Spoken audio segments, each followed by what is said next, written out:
Well, everyone, welcome back to another edition of the Canadian Immigration Live Q&A. I'm your host, Mark Holthe, Canadian immigration lawyer, ex-immigration officer, and former high school teacher, coming to you live from my home office, which has been my new place of work since, well, it's not new. December 2019 is when we shifted our firm to a virtual world, and it has, well, really, we've never looked back.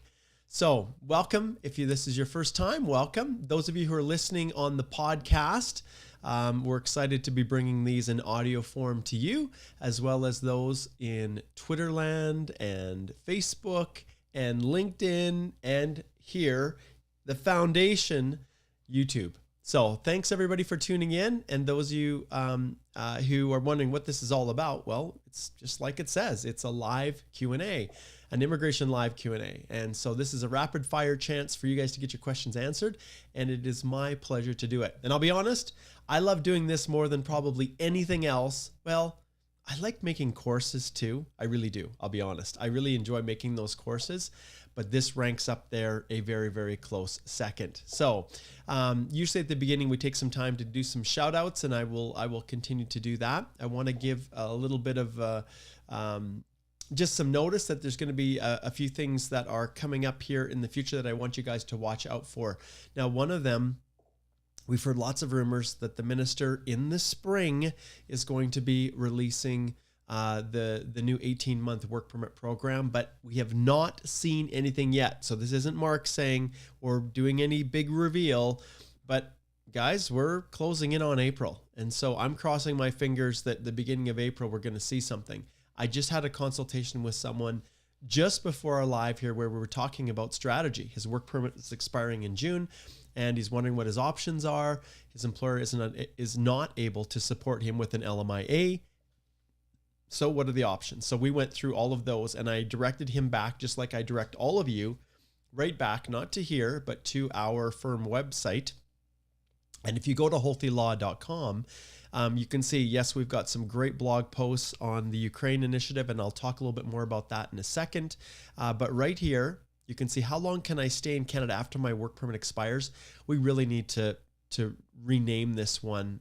What do I do? What options do I do to stay in Canada if my work permit is expiring? That's really what this one is about.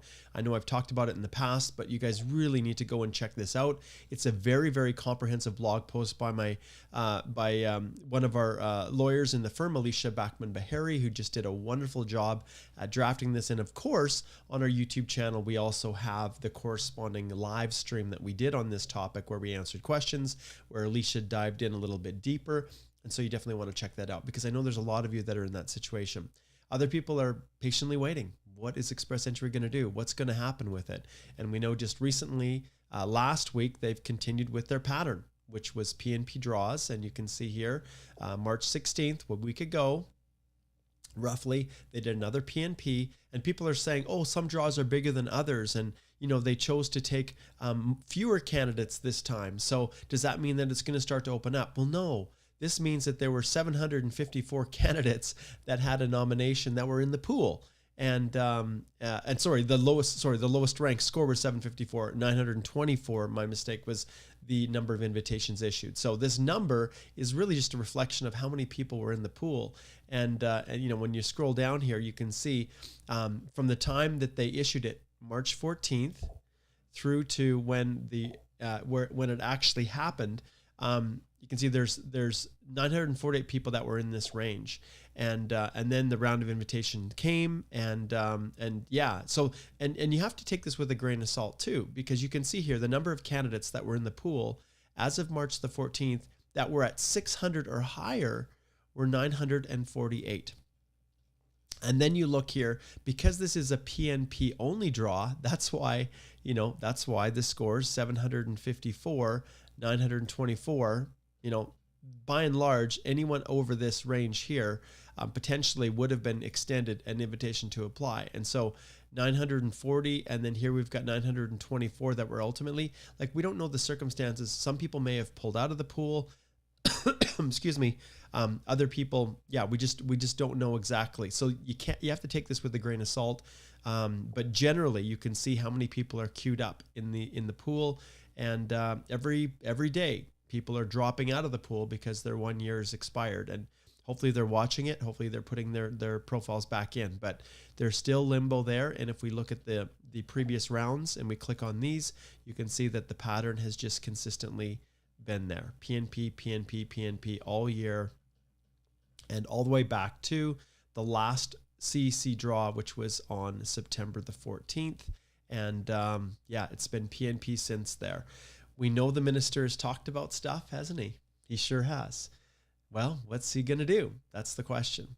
And of course, immigration, as always, has been inundated with a whole bunch of issues. And now it's the Ukraine. Yeah, I'm just going to pull up what this new initiative, Canada, Ukraine, authorization for emergency travel. I'm going to pull this up here, and I'll share my screen with you here. So this here is obviously the Ukraine crisis now has taken over the world, and obviously everybody is watching to see what Canada's doing. They've recently announced, and it was on Friday, they announced the Canada-Ukraine authorization for emergency travel, which is a visitor visa, special visitor visa to allow citizens of the Ukraine and their families to be able to come and obtain temporary status and allow them to work, study, or stay in Canada until it's safe to return home. Well, this program, and I think you guys all know that within my firm, Igor, and we've talked about this in the past, but if we look at our team here, let me scroll down, and we get to Igor here. So Igor's and his wife are from Ukraine, and and so he obviously this whole issue of what's happening in Ukraine has been a big part of our firm, and there has been a number of other initiatives that our firm has been involved with. One was the CBA immigration pro bono, and I've talked a little bit about this as well, but this is something that's really important to me, and I want to get the word out as much as possible. This pro bono initiative in Ukraine, if you click on volunteer lawyers, you can see Alicia is our point person for our firm, but we're all here to help. And one of the things we realized is that with this new program, which is a really great program that the government has announced, it's not easy to sort through everything, and you can see it's in multiple languages, obviously, to assist affected people, but still there was a need for us to be able to help people sometimes filling in the applications, and we can only go so far, right? Because we have our practice and we have everything else that's going on for us right now. And so what I did, just like I always do, you guys, is I went here, and if you click on here, see our courses, you will now see that there's a Canada-Ukraine authorization for emergency travel DIY course, all right? And so you can see here, this is a free course. So when you click on the link, it's just like all of the courses that we offer, and there's a bunch of information here. And if you scroll down, you'll see that it covers everything from the introduction to how that application works, how to fill it out, the documents, and then how to submit your application. And so we're just at this stage right here, obtaining your travel authorization. People are just now getting those letters. And so the course is evolving. But understand, you guys, that this is something I worked on all weekend to create, and I really would love for you to share it with other people because it is a complete free resource. All you have to do is when you go in here, oh yes, I've already purchased it. All you have to do is type in your email address because we need to send you the login information. So that's all that's required, and so anyone can go in and they can sign up, and when they sign up, I'll just flip over here and you can see exactly what the courses are. Those are all the courses that I have. And let's go to the one right here. So there's a community group that's involved with this.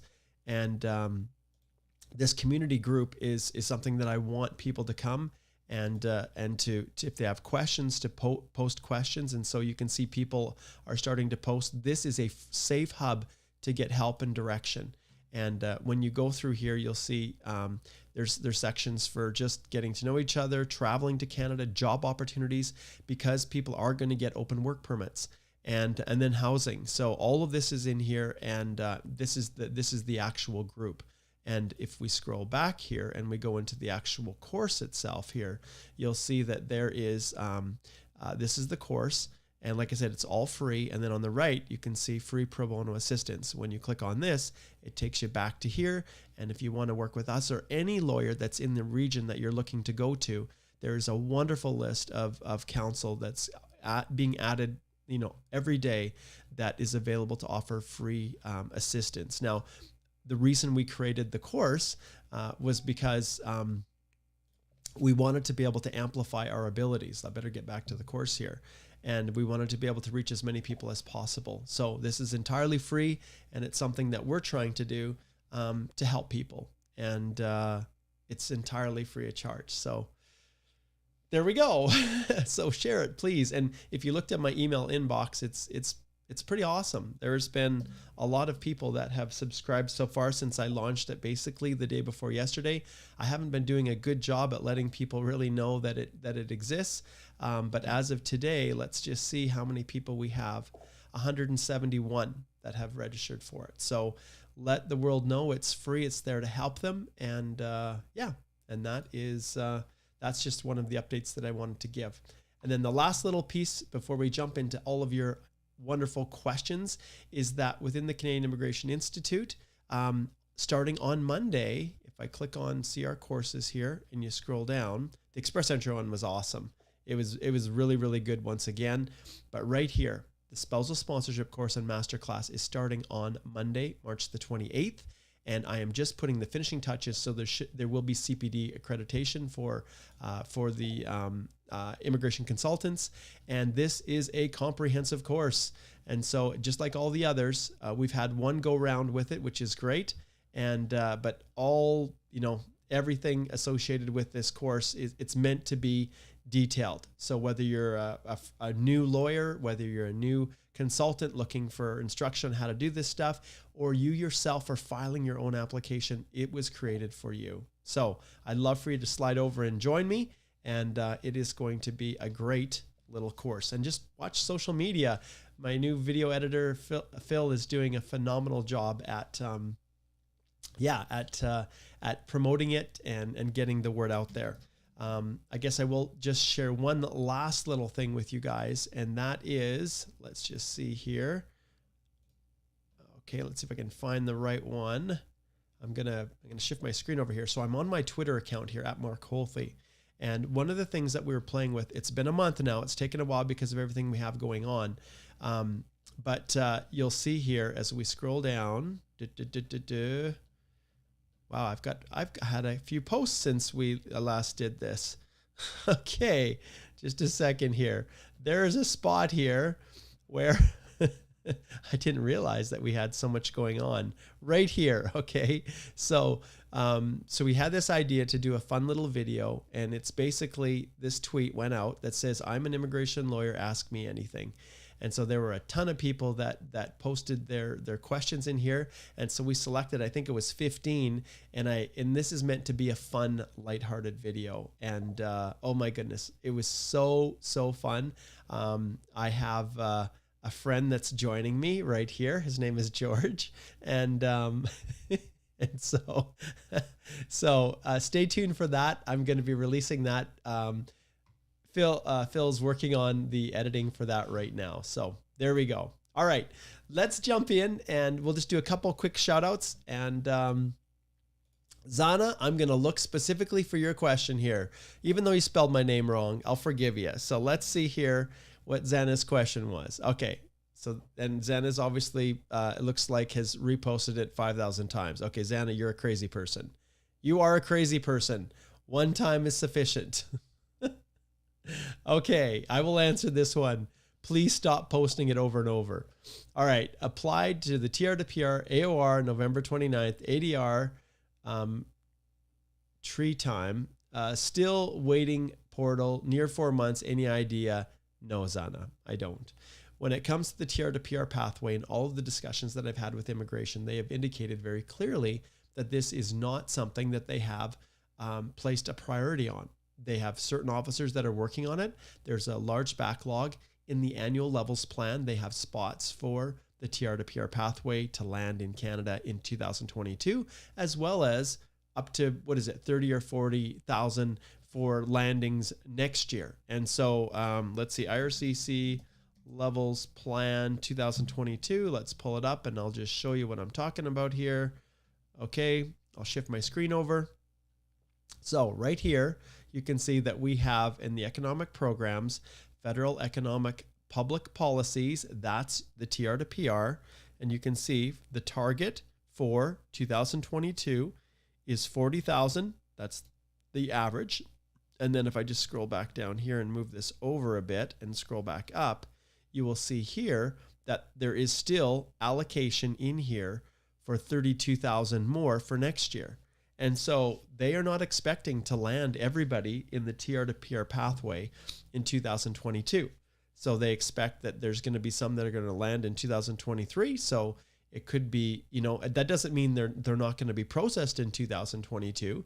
It's possible at the end of the year, you know, they could be finishing some up, but they expect people to actually land in 2023. Now, because the process of landing in Canada is pretty much instantaneous with the e-copers, I have to assume that some won't be finalized until 2023.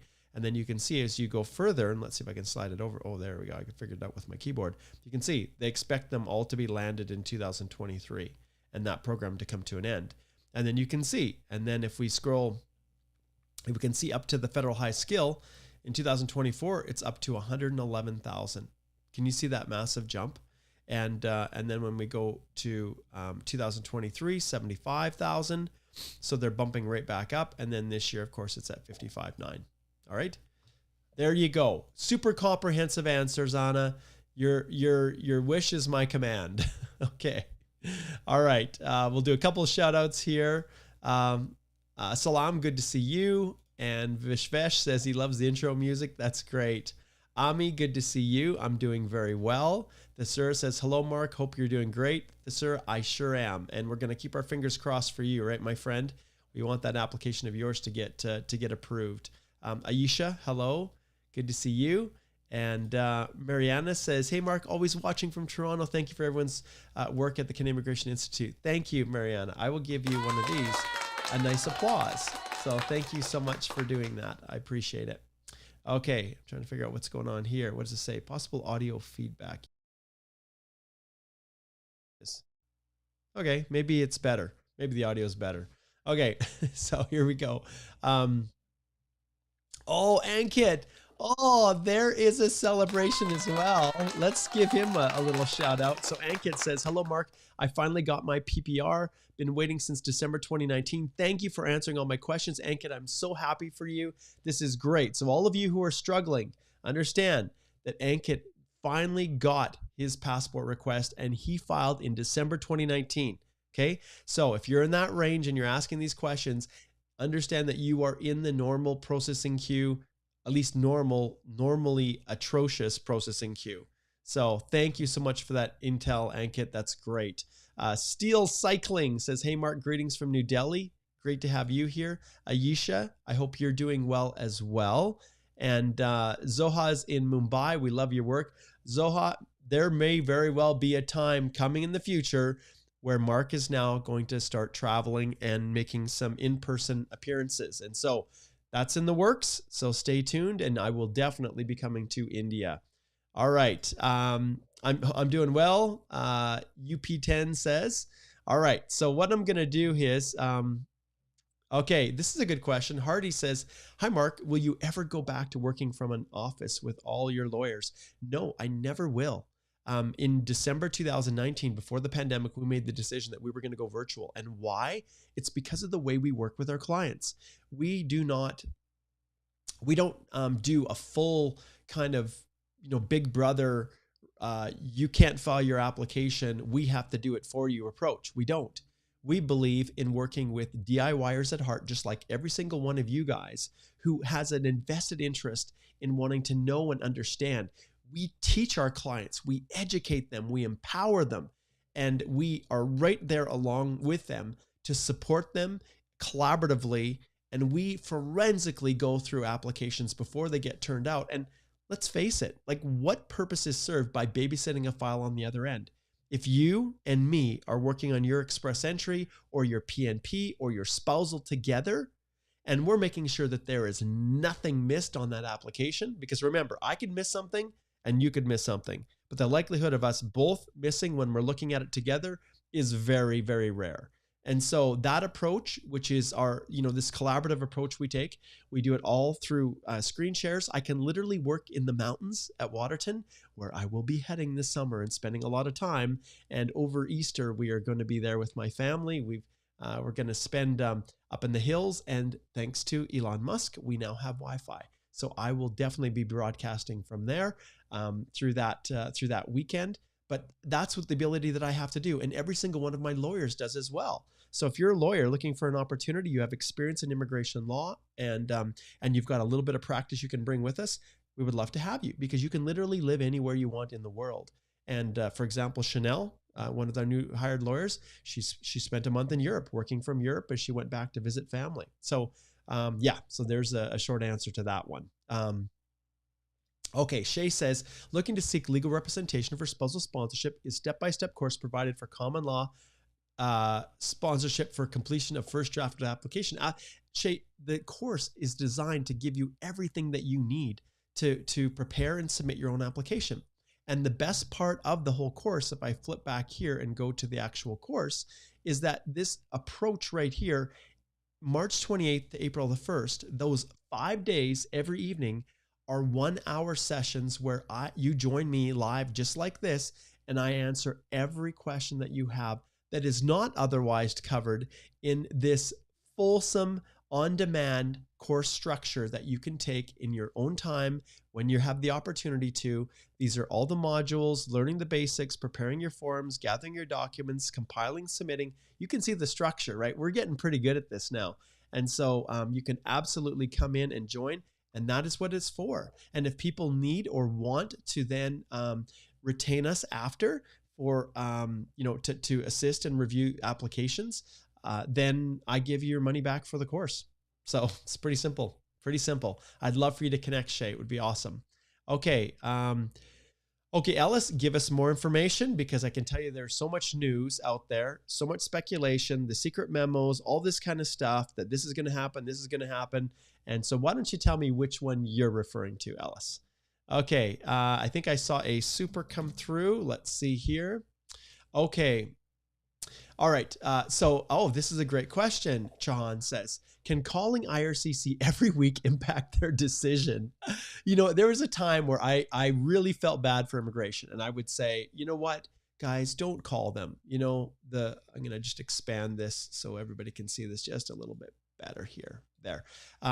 Don't call them. Don't bother them. And you can see immigration constantly says, hey, if you are calling us and everybody's calling us, it's causing a drain on our resources. Well, at this stage, my friends, the reality is people are really, really anxious about their situations. And for a couple months, IRCC, you guys completely cut people off, which, they had no means of communicating. And I'm sorry, I don't care how many crises you're dealing with, that approach is just not acceptable. So can it impact their decision? No. They're not going to refuse. They can't refuse because you are simply calling them every week. Now, I'll be honest, I would strongly encourage you not to do that, because there's nothing gained by it. But especially those of you who have applications that are, although beyond the regular processing times, are fully within the current processing times because of the backlogs. And there are sites out there that, are tracking this data in real time, and you can go there and get a really good feel for where things are at, just because it's like crowdsourced information. And so, yeah, that's a good question. No, the short answer is no.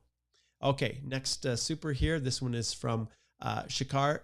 Says, hey, Mark, hope you're well. I heard if CEC resumes, it might be 500 plus points.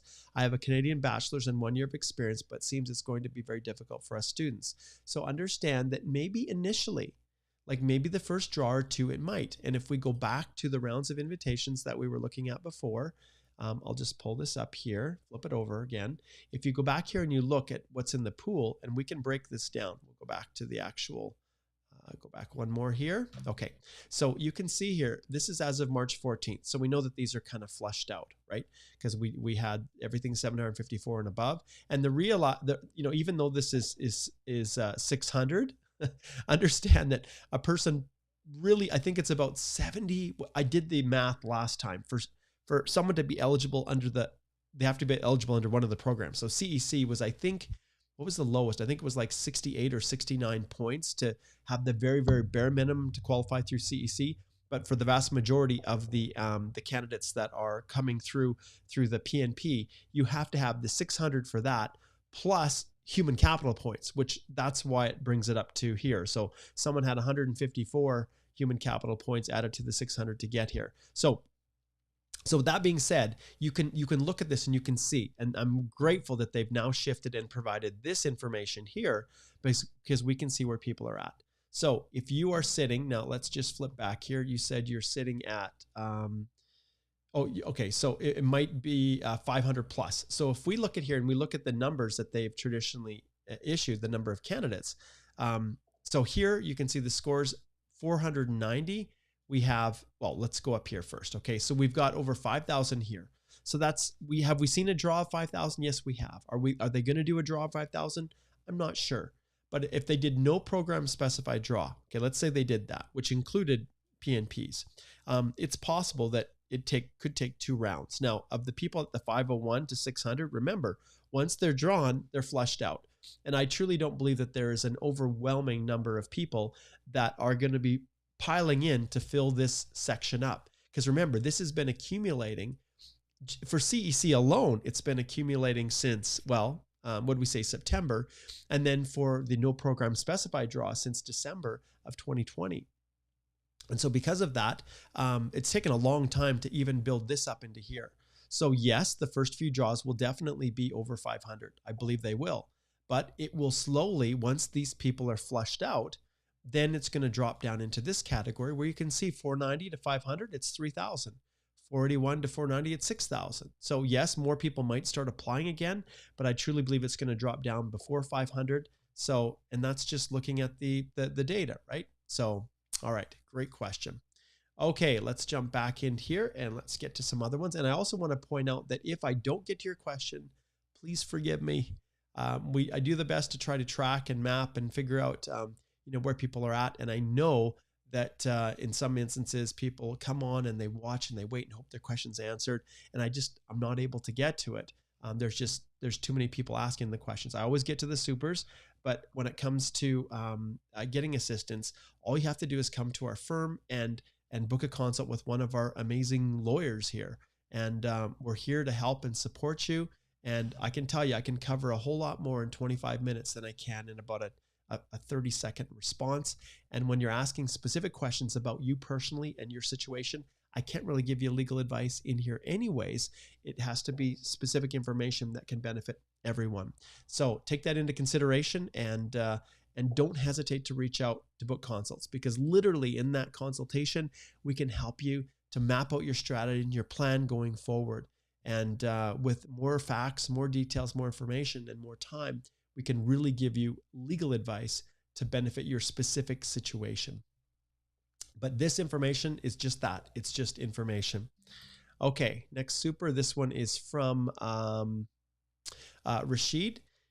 He says, in paper-based master graduate scheme, IRCC is asking to provide birth certificate. I'm 50 years old and don't have a birth certificate. What is the alternative? So this is a hard one for me to answer, Rashid, because it depends on where you're coming from. In some instances, when it comes, through the different provinces, that they will at times accept alternative documents. They will, but it's not easy for me. Like, I can't answer that question for the simple reason that I need to know the province. I need to know what country you're coming from. And take, for example, if you look at IRCC, and this is an example that you can look at. When you go to and let's take a look here. And this is probably the best generic way I can answer and still give you assistance here. So my favorite place to go for express entry is the completeness check website. So if you go here and then you go here and then you go, let's go sibling, let's see, or family. Let's see if I can find the one I'm looking for here. Okay. So proving a family relationship, which is an example of the birth certificate. So part of this process when you're going through express entry is you have to, if you're claiming points for a sibling, you have to prove it. So I know this isn't the same situation, but I use this as kind of a guide.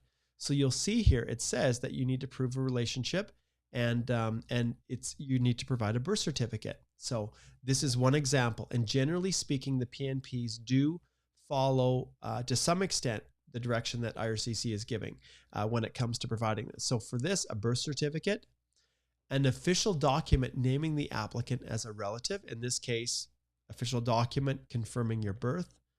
And this is another alternative, a copy of the inside back cover of the relative's passport showing the relative's parents' marriage certificate, legal adoption documents, and any other documents that prove or describe the relationship. So this is one thing in the inside back cover of passports, like Indian passports, you'll have the family information. In other countries, there's family group sheets and things like that. And so it's not possible for me to give you a specific answer on that one. But generally speaking, you have to go to great lengths to try to obtain one. And if you don't, then you need to provide a letter of explanation as well as any other documentation you can provide to prove your, to replace that birth certificate requirement. So that's about as far as I can go with that one, Rashid. Okay. All right. Let's see what else we've got here. We're going to jump down. And as I flip through here, like I said, just bear with me.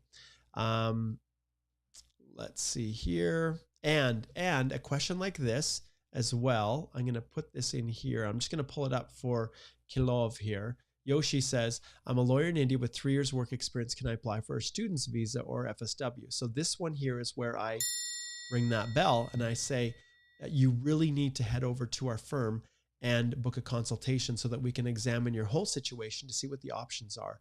And so if you do that, I can guarantee that we'll get you on the right path and we'll give you the information that you need to make decisions in your life. Okay. Let's see what else we've got. Shout out to George there. George Kazma, one of my Canadian Immigration Institute alumnus. It's good to see you, my friend. Okay, let's see what else we've got here. Okay, George says, when IRCC officers in the airport ask a temporary resident, example, a student, if they intend to apply for PR, are they setting a trap? I always told them no, thinking they would cancel my student visa. This is a great question, George, and you have to be careful with it, right? You do, because you have to demonstrate that you have temporary intent. And I think for anyone, if they ask a question at an airport, do you intend to apply for PR? I think the answer is I haven't made a decision yet. That's the best choice, because if you're coming in as a student on a study permit, the reality is there's no guarantee of PR. There is no guarantee of PR. And you guys need to understand that. No matter what your education agent's telling you, the school, even the government of Canada generally, there is no guarantee that you're going to have a pathway to PR if you come and study in Canada. So I think the fair statement is always to say, I haven't made up my mind yet. Ultimately the concept of dual intent exists. And I'll be honest, I've never heard of an officer on a port of entry refusing to issue a study permit because someone says, yeah, I intend to apply for PR. But I would never, ever say that at the border. Obviously, you have an obligation to be honest, but how can you guys say, yeah, I intend to apply? You don't know for certain if you're even going to be eligible. So I think the proper answer is, I don't know.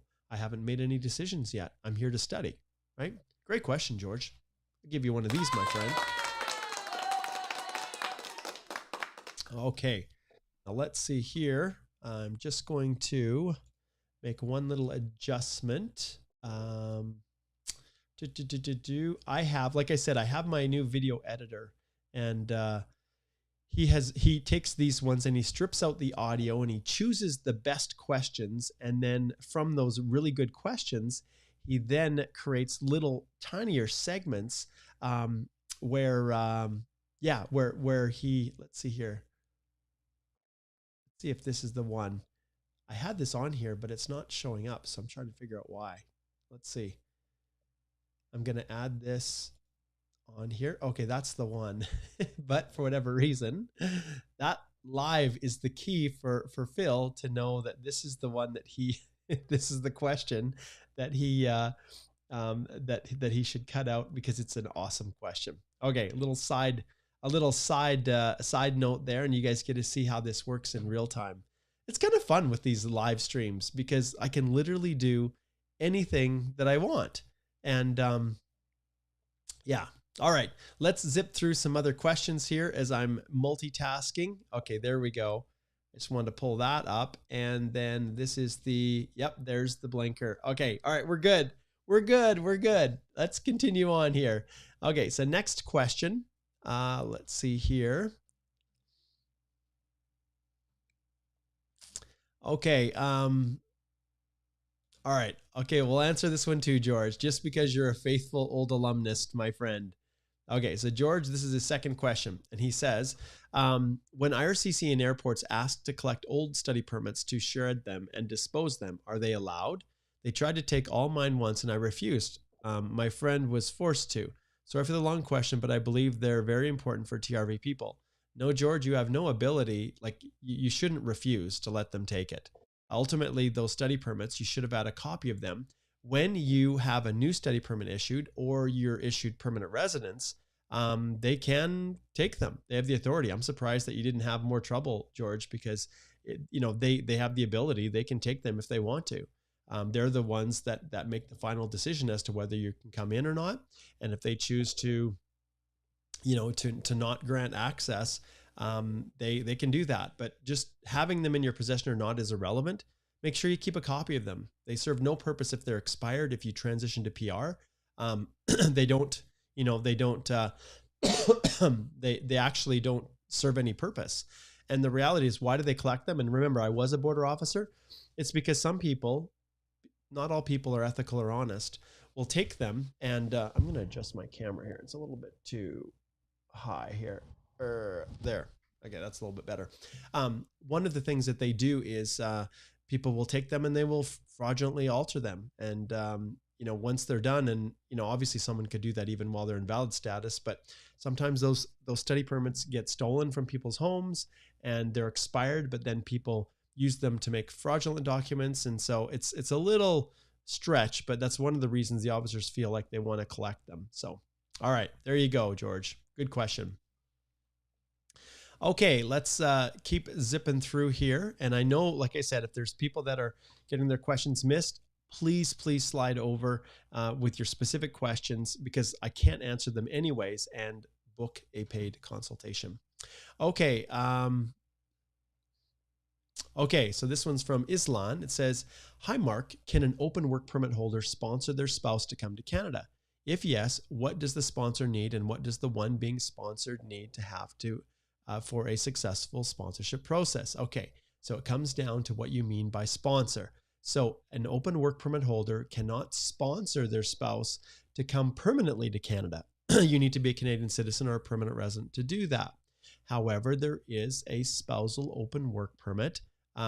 If you're in Canada working, I believe it's C41. Let's just pull it up. I always get the numbers mixed up. I think C41 is if you're on a work permit. Let's see here. Okay, yeah. So yes. So C41 is the work permit.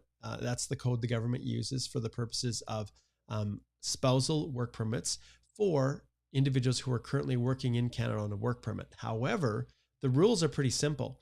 You, as the principal applicant, need to be, let's see, what's the best way to describe it? You need to be working in a skilled occupation as the principal spouse. So if you're on a postgrad work permit and you have let's see, you've got a position with McDonald's as a food counter attendant, which is a skill level C, then your spouse is not eligible for an open work permit. So you have to be working in a skilled position, B, A, or O. Your permit has to have been issued for at least 6 months. And when that happens, if you can prove that it's really a spouse, your husband or wife, or your common law spouse, or partner, if you can demonstrate that and you're working in a skilled occupation, you're on a work permit, then you can apply for an open work permit for that accompanying spouse from the home country to come and join you. Or they can apply at the same time you apply for your work permit, whatever it might be. But that process is absolutely possible. But not all countries are created equal. And sometimes some visa offices, such as in India, can be kind of jerks. And so in those circumstances, that's where you rely heavily on an immigration lawyer to then file a judicial review if the application gets refused. So there you go. Okay, let's keep zipping through here. Okay, here's one that's from my hometown. So is a notification of interest from Alberta in October 2021 profile submitted in December, LMIA expired. Submitted in December. LMIA expired on the 9th of January and no response till date. Should I require to again process my LMIA or not? Please reply. You have an obligation to maintain status. So you have an obligation to maintain your work status. The Alberta Opportunity Immigration Program, that Advantage, I guess is what they call it now, the Alberta Advantage Immigrant Program. That program, they do not recognize implied status, and you have an obligation to maintain. So whatever you need to do, you need to absolutely make sure that you're getting a new LMIA so that you can extend your work permit, or that you've got some other means of extending it. Okay, so maintaining that's really important. Okay, Sai says, hello, Mark. I always watch these videos on weekends, but this is my first time joining live from Lagos. Great. Thanks for joining. That's great. Thankfully, I never seem to have further questions as they're always answered. Kudos. Thanks, Sai. I really appreciate that. Okay, let's see here. Okay, so this one's from Abbas, and Abbas says, good day, Mark. One of the reasons for my study permit refusal is because I have contravened the conditions of admission on a previous stay in Canada. I've never been to Canada before. What do I do, please? Okay, this is something that you need to book a consult, 100%. Because if you got a refusal because they say you've contravened a condition and you've never been to Canada, that is a reviewable error. That's just wrong. So Abbas, I recommend that you slide over to our site and absolutely book a consultation immediately. And it's simple to do. You just choose the lawyer, choose the time that you need, and choose the date for it. And so Alicia is pretty busy. Looks like she's locked up for the rest of this week. But I'll bet you any money that Chanel's got some time. Let's see if Chanel's got some opening. Chanel does on Friday, and she's even busy there. So, and well, you guys know me. I won't even go to me. So go in there and book a consult, because that, if they're refusing on a ground that doesn't exist, that is not acceptable. All right. Thesura says, awesome to see you helping out people in Ukraine by offering a free course, Mark. Great work. Thank you, my friend. I actually didn't sleep much creating that course. Well, you guys can imagine how much work it takes to create a course. And what do I do when I have those courses? I hope people will subscribe and they will pay me money.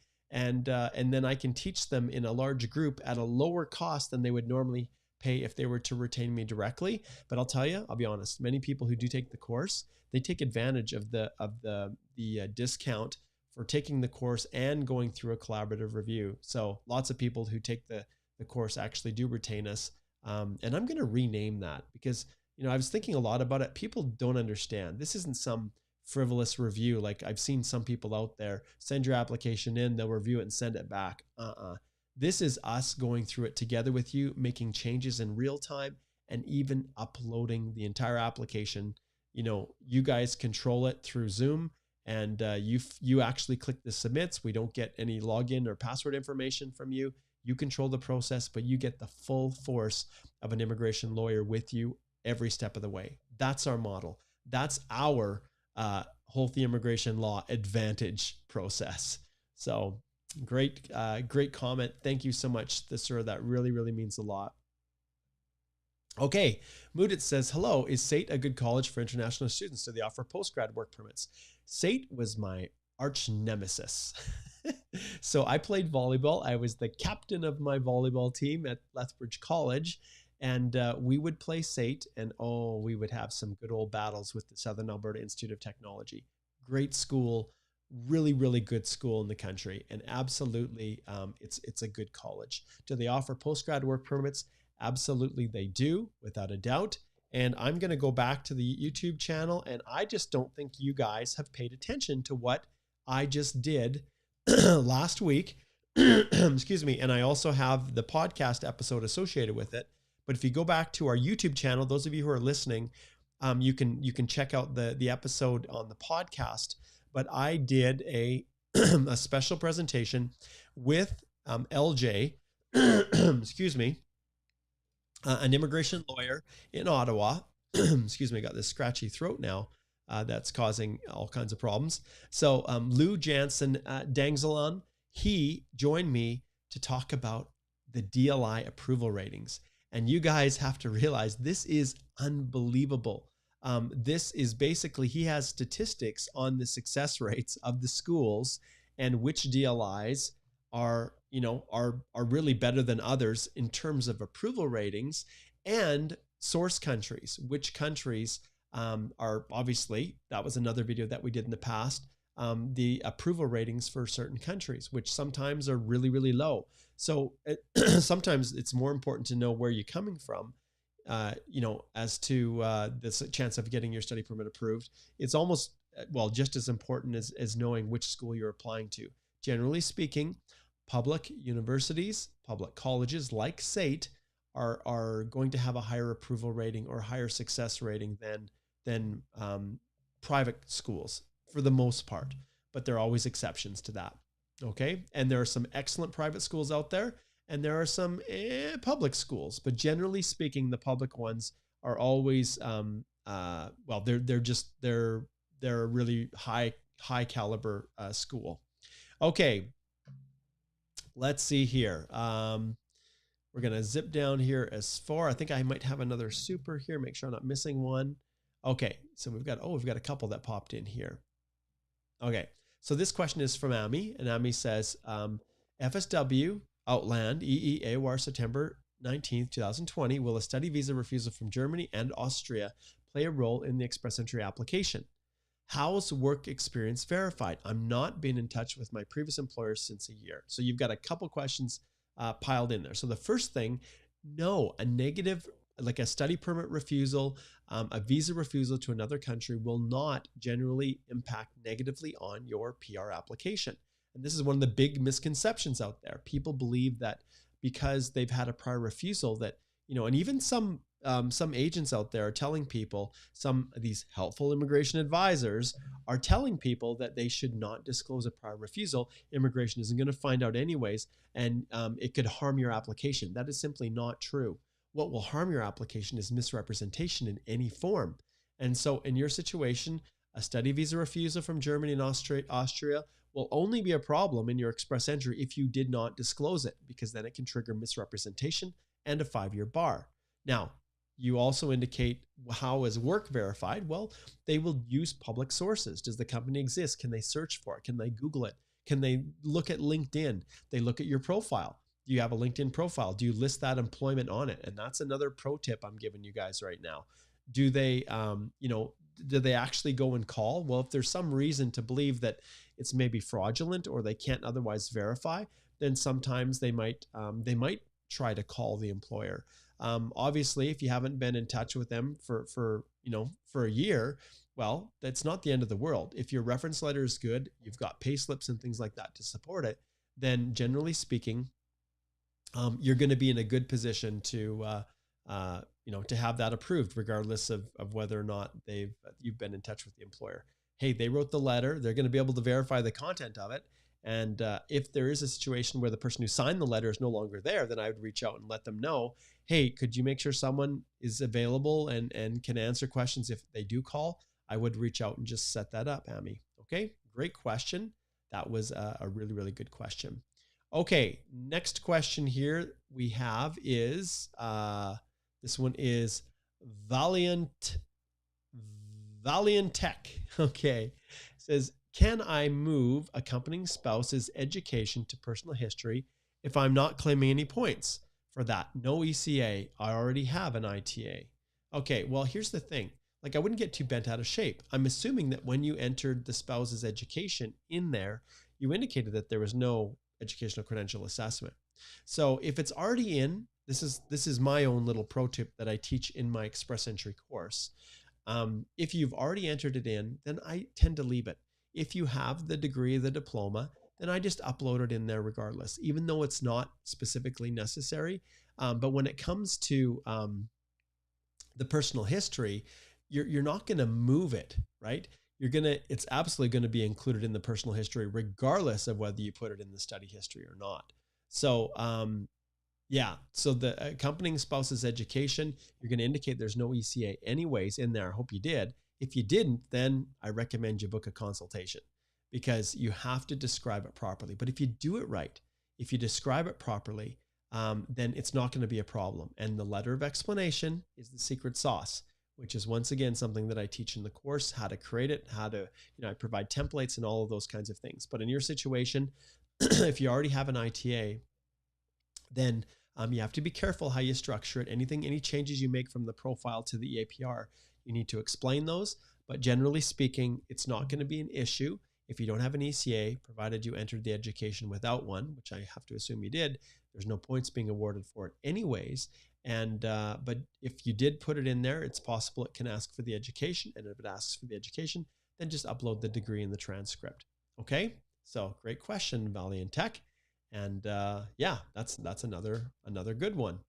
All right, let's see here. So the next one that we have is from Rashid, and Rashid says, Ontario graduate scheme, need birth certificate. I am from Pakistan and don't have birth certificate. What should I prove as the main applicant? Okay, Rashid, I think I already answered this one, my friend. So you're kind of coming back again. So this is the Ontario graduate scheme.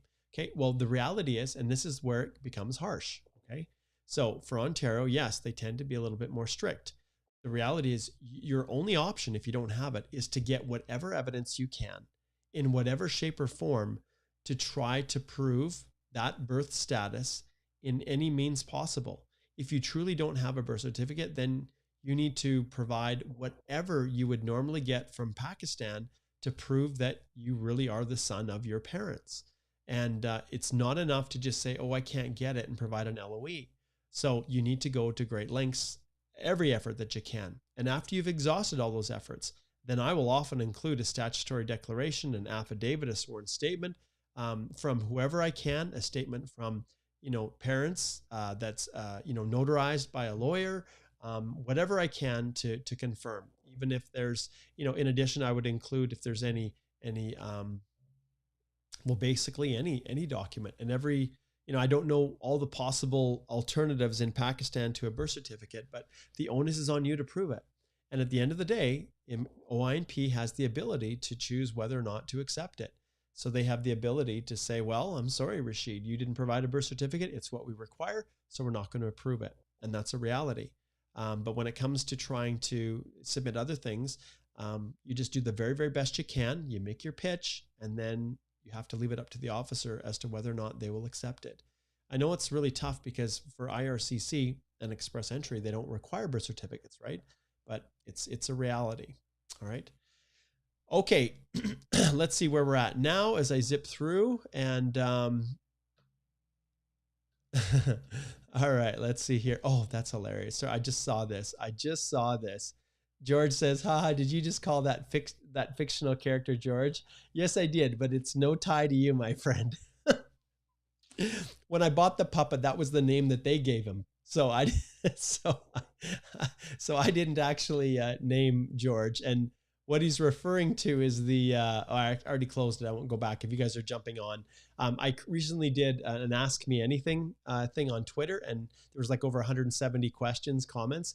And so I took, a random sampling of 15 or 16, and we're just editing the video right now, which is going to be more of an entertaining one that's meant to be kind of funny. And I think you guys will really, really like it. So it's not meant to be serious, that's for sure. Okay. Let's see here. We've got another one. This one is coming in from Shay. Okay. Does spousal DIY course include common law guide? Absolutely. Common law, there's a ton of information. There's a specific section alone on discussing common law.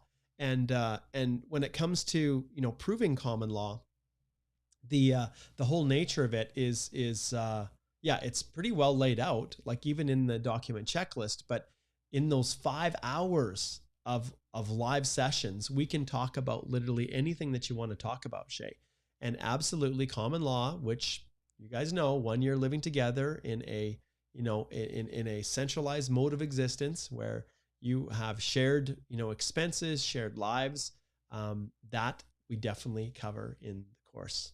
Okay. Remember, there's over 5 hours of on demand and 5 hours, 1 hour session every evening at 5 p.m. Mountain Time. And that's the course. This is this one here that Shay is referring to right here, the spousal course. And so you can see everything within here. This is just kind of a high level overview. And the topics: eligibility, excluded relationships, family versus, we cover all of this. The eligibility, learning the basics. We talk about the common law stuff in there and what it takes to, to qualify. And then, we pretty much everything that you could imagine is included in here, including right here, proof of relationship to sponsor, which has a bunch of information specifically addressing your question about common law. Okay. We are just about out of time today. This one went really fast. Let's see what else we have here. I'm going to just slide down and just kind of randomly pick some here. Okay, let's see here. One that is of general use to everybody. Let's see here. Lots of positive comments here. Thank you guys. I appreciate your positive comments. Okay, let's see. Asma says, I really want to go for an upfront. I'm assuming medical, but I am visa office Paris. They say they don't accept. What do you think of upfront in general? Thanks. Okay, so I'm assuming you're talking about an upfront medical. And when you say Paris doesn't accept it, I'm not quite sure if you mean, is this in the context of a temporary application or a permanent one? So, but excuse me, for the purposes of express entry, I can tell you, in that world, I actually still advise my clients, if they're able to get the upfront medicals and submit their whole applications with it. So I'm in favor if it's medicals that you're referring to there. Okay. Yeah, and there's lots of people asking about processing times. Like Moazam here says, applied through the Atlantic Immigration Program now. It's not a pilot anymore. And submitted the file in January 21, still didn't get AOR. Other PNP, AORs usually come 4 to 5, your expert views. It's not a priority. Paper-based are really taking a long time. Now, I hope you've got proof that you've submitted it. I hope you've kept a complete copy of that application and that you sent it via courier so that you could track it on receipt. That protects you. But ultimately, the Atlantic Immigration Program, any paper-based applications submitted in the midst of the pandemic are taking an eternity. After a year and still no AOR, yes, that is a concern. And Moazam, ultimately, you can book a consult and we can dig into it. But at this stage, everything is taking a very, very long time. Now, do you have confirmation that it was received? These are all the things that we would examine in a consultation. And I actually recommend that you do book one. Because that is a very, very long time to not receive an acknowledgement of receipt. Did you file it on your own? Did you use a representative? All of those factors play a role.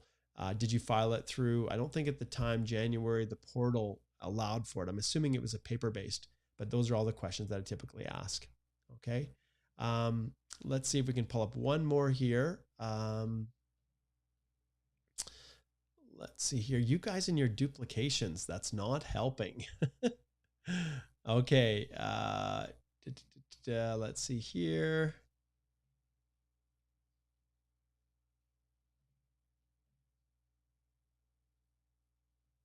Wow. Yes, I'm seeing a lot of duplication. And that's not terribly helpful, you guys, because then I end up having to scroll through the questions I've already asked repeatedly. Yeah. And if you do duplicate, sometimes I tend to just not answer your question either. So, okay. So here's a good question, and I'll end with this one. Okay. What does a Ukrainian woman with children need to do to get a refugee visa? Thank you very much. You do not need to get a refugee visa. I highly recommend that you do not do that at this stage. If you are outside of the Ukraine, my apologies. If you're outside of Ukraine, then you have the ability to go through this program. Let's see if we can find it here. This Canada-Ukraine Authorization for Emergency Travel. What I want you to do is to go to our website right here, the Canadian Immigration Institute, and it's exactly like that, Canadian Immigration Institute. And I don't think the link is below for the course.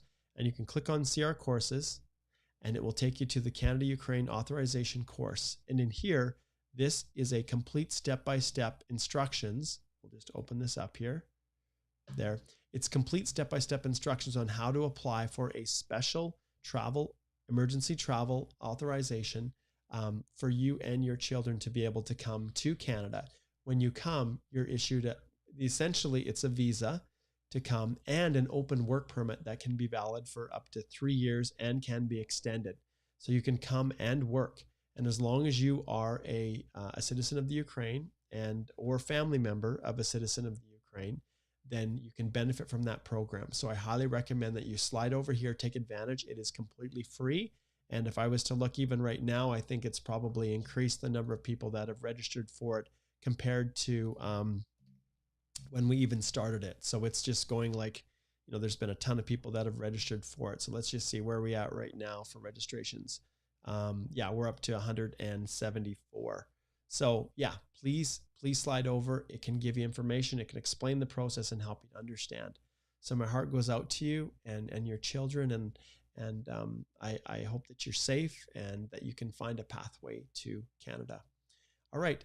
Thank you so much, everybody, for tuning in. We'll turn on the little wrap-up music and just wrapping up a couple little pieces of information. In addition to what I've talked about there, let me just pull this up here. Turn the volume down a bit. CBA Ukraine crisis right here. You will see that there is this Pro Bono initiative, and you can absolutely get assistance and free help and just choose the lawyer that applies to your situation, okay? Great initiative, wonderful lawyers that are a part of this, and I just wanted to give everybody a shout out about this. Okay, thank you for joining me. Thank you, all of you that are listening on the podcast. Thank you for those that are watching live across all our social media channels. And most importantly, remember tomorrow I will be back at 11 a.m. with my colleague, Alicia Backman-Bahari, answering more of your Canadian immigration questions. So thanks for tuning in, and we will see you guys tomorrow at 11 a.m. Mark Holthe, Canadian immigration lawyer, wishing you guys all the best as you navigate this crazy world that we call Canadian immigration. Take care, everyone.